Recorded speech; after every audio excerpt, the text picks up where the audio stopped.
सदा संवृतमण्डलमर्ध्यमृते नारायणं सरसिद्धसन्नो विष्णुं तीव्रवानमकरकुण्डलवानं किरटिहारी हिरण्मयी वपुधूत शङ्करग्रह नमो नारायण विद्महे वासुदेवाय तन्नो विष्णुं प्रचोदयात्।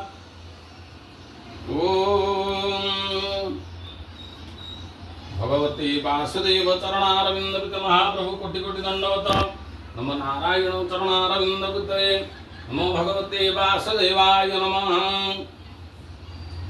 ओम ब्रह्मानंदं परम सुखदं केवलं ज्ञानमूर्ति द्वन्द्वातीतं गगनसदृशं कातमस्तादिलक्ष्यम् एकं नित्यं विमलमचलं साक्षिणं सर्वभूतं भावातीतं त्रिगुणरहितं सद्गुरु श्री नमामि।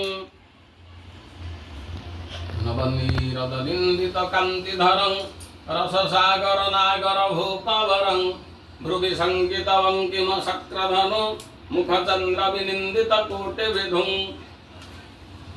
नवनीरदनिन्दितकान्तिधरं रससागर नागर भूपवरं भ्रुविसङ्कितवङ्किमशक्रधनु मुखचन्द्रविनिन्दितकोटिविधुं। ओम भगवते वासुदेवाय नमो नारायणाय नमः।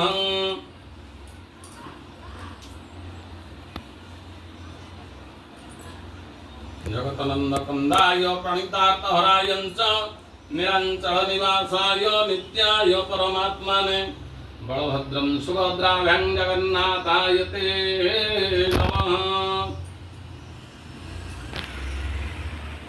ध्येयं सदा संवृतमण्डलमर्ध्यमृते नारायणं सरसिद्धसन्नो विष्णुं तीव्रवानमकरकुण्डलवानं किरटिहारी हिरण्मयी